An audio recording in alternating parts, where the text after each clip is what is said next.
প্ৰযুক্ত ৰূপত থাকিব। তাৰ অৰ্থ এইটো নহয় যে পুখুৰীটো পানীৰে উপচি আছে।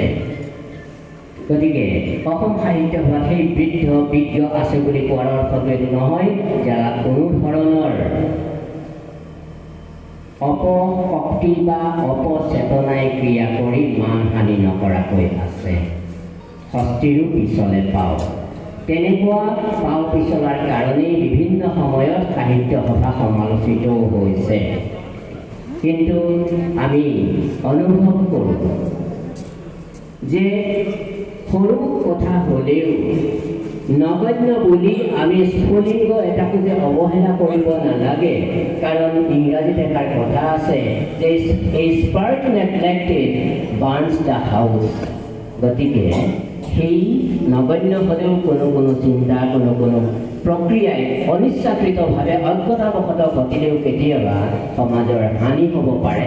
সেই কামটোৰ পৰা সতৰ্ক হোৱাটো সকলোৰে প্ৰয়োজনীয় কথা। আৰু অসম সাহিত্য সভাই সেই যে অপমানসূচক কিছু বাৰ্তা সমাজলৈ গুচি গৈছিল, মই অনুভৱ কৰি দুখ লাগে যে যেতিয়া শতবৰ্ষ আয়োজন হৈছিল, শতবৰ্ষৰ যিজন সম্পাদক আছিল, প্ৰধান সম্পাদক নিগৃহীত হ'ব লগা হৈছিল অনুগৃহীত হোৱাৰ বিপৰীতে। সেইটো দুখ লগা কথা। কিন্তু সেই পৰিৱেশ পৰিস্থিতিটোৰ কাৰণে হৈছিল সেইটোও বেলেগ কথা। কিন্তু সেই প্ৰক্ৰিয়াটো পিছদিনাখন যেতিয়া বাতৰি কাকতত পঢ়িলে, বাতৰি কাকতত কৌতুক ৰূপত ওলালে বা আলোচনীত ওলালে যে জেৰেঙা পথাৰত তাক শাস্তি দিয়া হৈছিল, আৰু উত্তৰ সুধিছে যে মই আহোম যুগৰ কথা ক'ম নে বৰ্তমানৰ কথা ক'ম। ধেমালিকৈ কৌতুক কৰিলেও দুখ লাগে যে সেই জেৰেঙা পথাৰত তাক শাস্তি দিয়া হৈছিল বুলি কওঁতে জয়মতীৰ কথা ক'ম নে সম্পাদকৰ কথা ক'ম, সেই প্ৰশ্নটোৱে কিন্তু সাহিত্য সভাৰ ভাল পোৱা হিচাপে আমাৰ অন্তৰ চুই গৈছিল, দুখ লাগিছিল।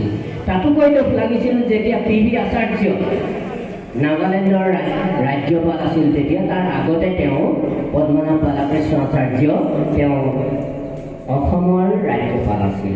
অতিথি হিচাপে আহিছে, তেখেতে অতিথি হিচাপে নিজৰ বক্তব্য ৰাখি গৈছে, ইমান সুন্দৰকৈ কৈ গৈছে যে সাহিত্যৰ এটা অনুষ্ঠানে শতবৰ্ষ গঢ়িছে, কিমান সুন্দৰ কথা।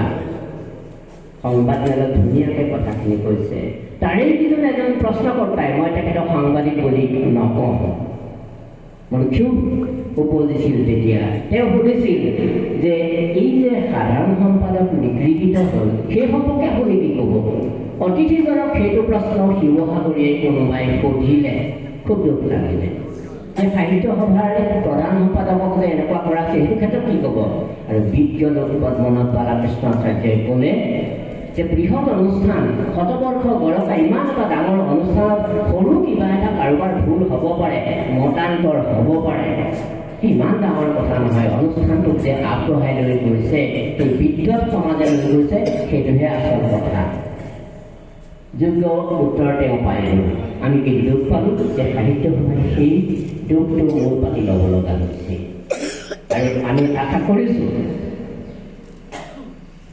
যে এই যিটো অনুষ্ঠান কাৰ্যনিৰ্বাহক সভা আপোনালোকে আয়োজন কৰিছে, এই সভাৰ যি জাতীয় জিলা যিটো পৰিষদ, মোৰ প্ৰথম এটা সময়ত অনুভৱ হৈছিল যে এইখন কিয় শিৱসাগৰ জিলা সাহিত্য সভা হ'ল।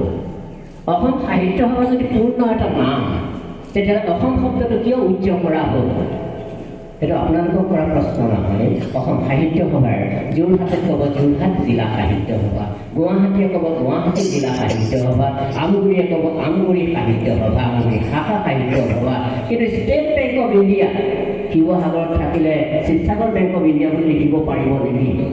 আমগুৰিত থাকিলে আমগুৰি বেংক অফ ইণ্ডিয়া বুলি লিখিব পাৰিব নেকি? তেতিয়াহ'লে অসম সাহিত্য সভাৰ শিৱসাগৰ জিলা সাহিত্য সভা কেনেকৈ হ'ল? অসম সাহিত্য সভাৰ শাখা, অসম সাহিত্য সভা শিৱসাগৰ জিলা শাখা কিয় নহ'ল? সেইটো মোৰ মনত জগা প্ৰশ্ন। কিন্তু তাৰ আগতে আৰু এটা কথা হয়তো আপোনালোকে জানে যে কহিমা সাহিত্য সভা পদ্মনাথ গোহাঁই বৰুৱাই 1895 চনতে, আমাৰ 1917হে অসম সাহিত্য সভা হৈছে, 1895 চনতে কহিমা সাহিত্য সভা গঠন কৰিছিল। তাৰ অনুকৰণে হয়তো তেওঁৱে প্ৰথম সভাপতি হোৱাৰ সুবাদতে এইখন অসম সাহিত্য সভা নাম দিলে।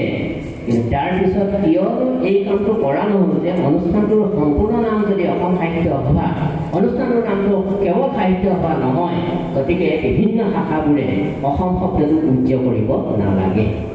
আৰু যদি কিবা কাৰণত কৰাৰ হৈ গ'ল, দৃষ্টিত নপৰিলে, এতিয়াও কিন্তু পাৰে আমি সেই অনুষ্ঠানবোৰৰ বাৰ্ষিক হিচাপে নামটো তেনেকুৱা কৰিব পাৰে। সেই কথাটো অকণমান চিন্তা কৰিবৰ কাৰণে মই আপোনালোকৰ যোগেদি অৱগত কৰিছোঁ। এবাৰ বিশেষ কাৰণত মই ইমৰান ছাৰ